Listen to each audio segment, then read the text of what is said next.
EVM बंद करके ballot paper चुनाव कराने को लेकर कई वकील कई जज इस समय सड़कों पर उतरे हुए हैं। इनके साथ आम जनता उनका समर्थन कर रही है।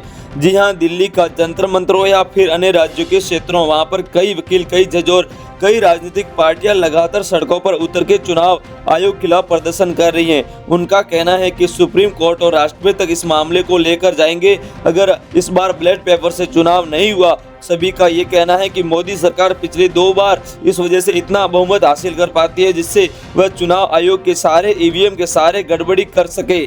जी हां, उनका साफ कहना है कि वकील और जजों का कि ये जो गड़बड़ियां करते हैं पहले बोलकर करते हैं हमने उतनी सीट मिलने वाली है, प्रचंड बहुमत हासिल करेंगे और उसके बाद गड़बड़ी कर देते हैं। इसके बाद उनकी जीत और हासिल की जाती है तो वे ये बयान करके सबूत का काम कर सकते हैं। फिलहाल बात करें राष्ट्रपति और सुप्रीम कोर्ट की इस मामले में हस्तक्षेप की, फिलहाल तो ऐसे में कोई आसार नजर नहीं आ रहा है, क्योंकि कहने की बात भले अलग लगे हो, भले ही वकील और जज आगे मांग कर सकते हैं राष्ट्रपति को लेकर सुप्रीम कोर्ट तक अगर केंद्र सरकार से निष्पक्ष जांच की उम्मीद नहीं करते, क्योंकि केंद्र और सरकार को ही वे आरोपी कटघरे में खड़े कर रही है तो केंद्र सरकार से क्यों ही मांग करेंगे। ऐसे में वह राष्ट्रपति महामहिम द्रौपदी मुर्मू के घर का दरवाजा खटखटाकर फिर वे सुप्रीम कोर्ट का दरवाजा खटखटाएंगे।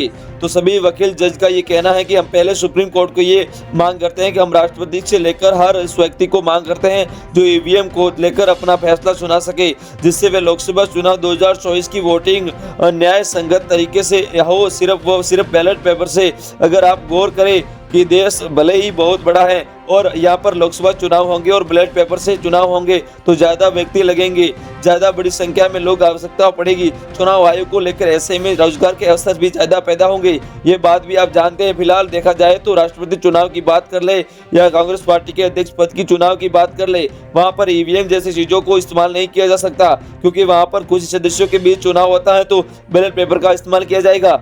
लेकिन जब देश का राष्ट्रपति चुनने के लिए बैलेट पेपर का इस्तेमाल होता है तो देश के प्रधानमंत्री चुनने के लिए क्यों नहीं। तब विदेश की यात्री बड़ी बड़ी विकसित देश जिनके पास टेक्नोलॉजी की कोई कमी नहीं है, वहाँ कहीं ना कहीं भारत में काफ़ी अधिक टेक्नोलॉजी है, उनके पास भी अभी फिलहाल हाल ही में वक्त में मौजूद है। लेकिन उससे बावजूद ईवीएम पर भरोसा न करते हुए अगर बैलेट पेपर का भरोसा करते हैं तो इससे उन लोगों को कहना है, अखिलेश भी ने कहा है कि भरोसा करने के पीछे कोई ना कोई तो वजह होगी। दिवेश सिंह ने कहते हैं जिस चीज़ में चिप लगती है वह चीज़ हैक हो सकती है, वो सबूतों के साथ अमीनी इस तरह उतरे हुए हैं। तो मांग की जा रही है कि सुप्रीम कोर्ट को राष्ट्रपति इस ईवीएम को बंद करे, इसमें केंद्र सरकार को बड़ा झटका लगे।